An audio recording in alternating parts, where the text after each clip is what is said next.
आज हम बात करते हैं एक्सरसाइज 2.1 और उसका भी हम पहला क्वेश्चन लेंगे। दर्शाइए कि एक विषम धनात्मक पूर्णांक संख्या का वर्ग होगा यहाँ पर 8q + 1 के रूप में होता है, जहाँ q एक धनात्मक पूर्णांक है। देखो, मैंने आप लोगों को पहले बताया था कि जब दो संख्याएं a और b दे रखी हों तो हम उसे यूक्लिड विभाजन के रूप में व्यक्त करते हैं, तो a बराबर bq + r होता है। ये है यूक्लिड विभाजन के रूप में, जिसको हम बोलते हैं भाज्य बराबर भाजक गुना भागफल प्लस शेषफल। इसी पर आधारित ये क्वेश्चन है जिसको हम सरल करेंगे। अब हमें ये दे रखा है कि कोई भी विषम पूर्णांक, ये विशेष बात है, और विषम पूर्णांक संख्या का वर्ग हम करेंगे तो वर्ग आना चाहिए 8q + 1 के रूप में। हम क्वेश्चन को सरल करते समय मान लें कि माना a कोई धनात्मक पूर्णांक है,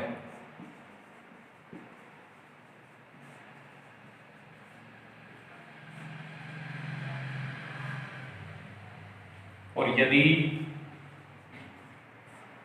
b बराबर, देखो यहाँ पर 8 आ रहा था तो 8 से डिवाइड कर लें या 4 से डिवाइड कर लें, हम दोनों तरीके से कर सकते हैं। यदि b बराबर 8 हो तो यूक्लिड विभाजन प्रमेयिका से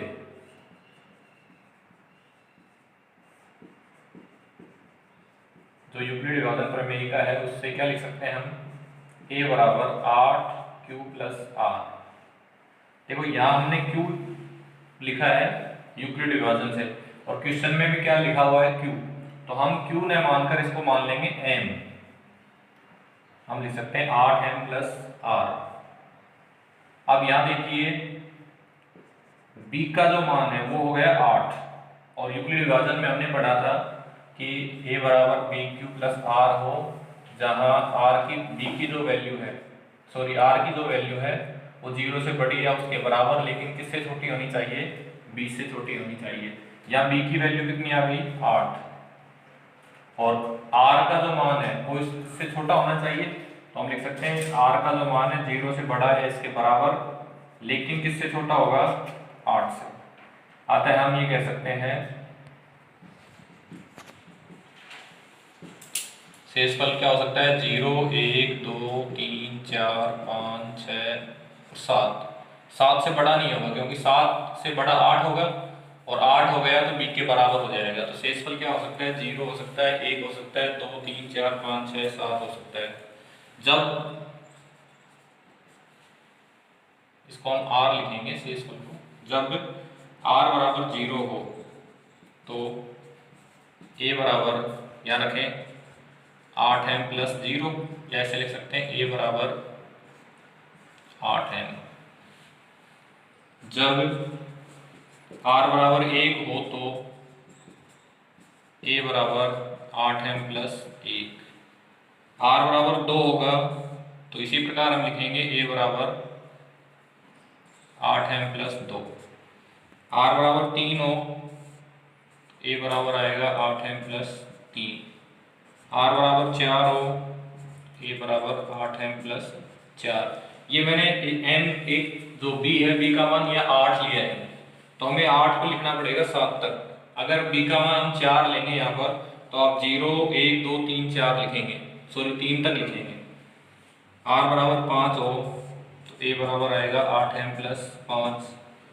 r बराबर 6 हो, a बराबर आएगा 8m + 6, और r बराबर 7 हो तो a बराबर आएगा 8m + 7। क्योंकि 7 से बड़ा r का मान नहीं हो सकता, क्योंकि अधिकतम जो मान है वो b से छोटा होना चाहिए, और b की वैल्यू यहाँ पर 8 है। अब हम देखें कि जब r बराबर हमने 0 रखा तो a बराबर आया 8m, r बराबर 1 रखा तो 8m + 1, 2 से 8m + 2, 3 से 8m + 3, इस प्रकार से हमने 7 तक के मान रख लिए।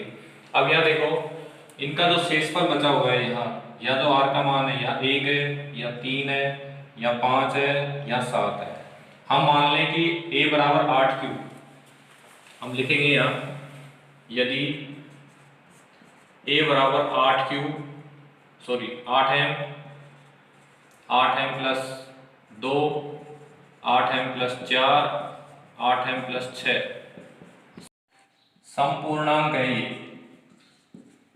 तो शेष कौन कौन से बचे? यहाँ से बचा 8m plus 1 8m plus 3 8m plus 5 8m plus 7।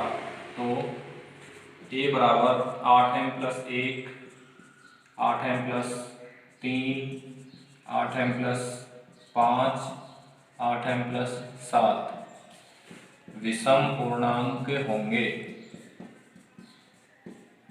देखो ये इतना जो अपन ने किया है ना, उससे एक क्वेश्चन कंप्लीट हो गया।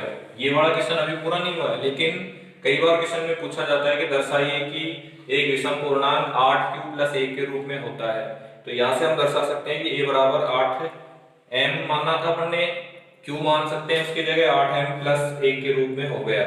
अब बात करेंगे कि इस संख्या का वर्ग, यानी जो विषम पूर्णांक आ रहे हैं उन संख्याओं का वर्ग हमें करना है। अब इसे हम समीकरण 1 मान लें।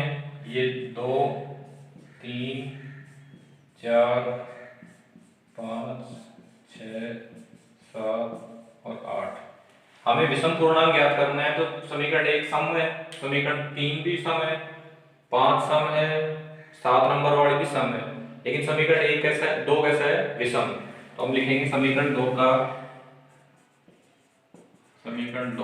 वर्ग करने पर, समीकरण 2 का वर्ग करेंगे, यहाँ होगा a स्क्वायर, उधर होगा 8m प्लस 1 का होल स्क्वायर। 1 का स्क्वायर करेंगे a square, a plus b के होल स्क्वायर से खोल लेंगे। 8m का square plus 2 8m into 1 plus 1 का whole square. a plus b के होल स्क्वायर से खोल दिया हमने, a square plus 2ab plus b square. a की जगह 8 रखा, 8m, b की जगह 1 रख दिया। a स्क्वायर बराबर 8 का वर्ग करेंगे 64, m स्क्वायर 8 दूनी 16m प्लस 1। अब हमें व्यक्त करना है 8q प्लस 1 के रूप में। तो 1 को तो बाहर रखना है, इन दोनों में से कॉमन ले लिया 8। a स्क्वायर बराबर 8 कॉमन ले, हम यहाँ से बचेगा 8m square plus 2m plus 1। या जो 8m स्क्वायर प्लस 2m आ रहा है इसकी जगह मान लें हम, माना 8m स्क्वायर प्लस 2m बराबर q। a स्क्वायर बराबर आ गया 8q प्लस 1, और यही हमें क्या करना है, सिद्ध करना था। अब हम क्वेश्चन नंबर 2 की बात करते हैं। मैं क्वेश्चन पढ़ रहा हूँ। यूक्लिड विभाजन प्रमेय का द्वारा दर्शाइए कि किसी धनात्मक पूर्णांक संख्या का घन, देखो याद रखते हैं हमें घन, और घन का मतलब हम समझते हैं क्यूब, यानी किसी भी संख्या के ऊपर क्यूब अगर लगा दी जाए, जैसे मान लो 2 के ऊपर 3 लगा दिया, ये कहलाता है घन। संख्या का जो घन है वो 9m 9q प्लस 1 और 9q प्लस 3 के रूप में होना चाहिए। ये हमें व्यक्त करना है। अभी हमने जो क्वेश्चन किया था उसमें देखा था, सॉरी 9q 8 है, ये इसके रूप में होना चाहिए। अभी जो क्वेश्चन हमने किया था उस क्वेश्चन में हमने देखा था प्लस 8 के रूप में होता है। अब यहाँ पर देखिए 9 आ गया, तो हम वही मानेंगे कि a कोई धनात्मक पूर्णांक है, b बराबर या 3 भी ले सकते हैं, 9 भी ले सकते हैं। आप 9 से कर लो या 3 से, दोनों से हो जाएगा। फिर वो इक्वेशन बनाएंगे कि r का जो मान है वो 3 से छोटा होना चाहिए और 0 से बड़ा है उसके बराबर होना चाहिए। अगर 9 लेंगे तो 9 के रूप में बनेगा। तो समीकरण आएंगे हमारे a बराबर 3 ले रहे हो तो 3q plus 0 3q plus 1 3q plus 2। इसको इक्वेशन फर्स्ट मानेंगे, सेकंड मानेंगे, इसको थर्ड। इक्वेशन फर्स्ट का वर्क करेंगे, नहीं सॉरी क्यूब करेंगे, इक्वेशन 2 का करेंगे क्यूब, इक्वेशन 3 का क्यूब करेंगे। तो हमारा जो क्वेश्चन है वो 9q प्लस 1 या 9q प्लस 8 के रूप में व्यक्त हो जाएगा। सब बच्चे कर देंगे। अब जो अगला क्वेश्चन दे रखा है क्वेश्चन नंबर 3 है, वो भी सेम ऐसा ही है। उस क्वेश्चन में दे रखा है कि दर्शाइए कि किसी धनात्मक विषम पूर्णांक संख्या को 6q प्लस 1, ये दे रखा है 6q प्लस 1 6q प्लस 3 और 6q प्लस 5 इस रूप में व्यक्त किया जा सकता है। तो उस क्वेश्चन में मैंने बताया था कि यह 6 आ गया तो b का मान 6 लेंगे हम। तो हम लिखेंगे a बराबर, यदि a कोई धनात्मक पूर्णांक है तो यह आ जाएगा 6q प्लस r। तो r का मान 0 से बड़ा है उसके बराबर होगा, लेकिन 6 से छोटा होगा, तो r का मान क्या क्या होगा, 0 हो सकता है, 1 हो सकता है, 3 4 5 तक हो सकता है। जब हम r बराबर 0 रखेंगे तो a बराबर 6 क्यों आएगा, r बराबर 1 रखेंगे तो a बराबर 6 क्यू प्लस 1 आएगा, r बराबर 2 रखेंगे तो 6 क्यू प्लस 2, 3 रखेंगे या 3 हो जाएगा या 4 या 5, 6 समीकरण बनेंगे। उन 6 समीकरणों में से जो r है वह 1 3 और 5, इनको हम विषम मान लें तो 0 2 4 ये सम हो जाएंगे। तो 6 समीकरण में से एक नंबर की 3 नंबर और 5 नंबर इनको हम सम पूर्णांक मानेंगे, तो बचे हुए सारे कैसे होंगे, विषम पूर्णांक। इससे हम क्वेश्चन नंबर 3 को सरल कर लेंगे। अब इसका जो अगला क्वेश्चन है क्वेश्चन नंबर 4, जिसकी बात करेंगे। अब हम क्वेश्चन नंबर 4 को देखेंगे। क्वेश्चन नंबर 4 में दे रखा है कि यूक्लिड विभाजन प्रमेयिका का प्रयोग करके निम्न संख्याओं का HCF ज्ञात कीजिए। और उसमें जो पहला क्वेश्चन है 210 और 55 का HCF हमें ज्ञात करना है। यहाँ हम देखेंगे a बड़ा होना चाहिए 20 से, ये हमेशा याद रखना है कि a का मान 20 से हमेशा बड़ा होना चाहिए। यहाँ बड़ा है 210, इसका मतलब a हो गया 210 और b हो गया 55, तो हम ऐसे लिख सकते हैं 210 बड़ा है 55 से। अब हम लिखते हैं 210 व 55 में यूक्लिड विभाजन प्रमेयिका से 210 बराबर 55, 55 का भाग देंगे 210 में, 55 का भाग कितनी बार जाएगा, रफ में देख के देख लें। 210 में 55 का भाग देंगे 55 का 520, यानी 4 बार हम करते हैं तो 200 बनता है, लेकिन 3 बार ही जाएगा ये। 3 बार भाग देंगे, 5 तिया 15 1, 5 तिया 15 और 1 16, 10 में से 5 गया 5 बचेगा, या बचे 10, 10 में से 4 गए तो नहीं सॉरी 6 गए तो 4, तो हमने भाग दिया 3 बार और शेष कितना बच गया 45। अब लिखेंगे शेषफल 45 डज नॉट इक्वल 0, अतः अब जो बच गया बचा था 55 व 45 में यूक्लिड विभाजन प्रमेयिका से वही 55 बराबर 45 गुणा 45 का भाग 55 में देंगे, एक बार जाएगा, शेष बच गया 10। फिर लिखेंगे शेषफल 10 डज नॉट इक्वल 0, अतः अब 45 व 10 में यूक्लिड विभाजन प्रमेयिका से 45 बराबर 10 गुणा भाग देंगे 4 बार जाएगा, शेष बचेगा 5।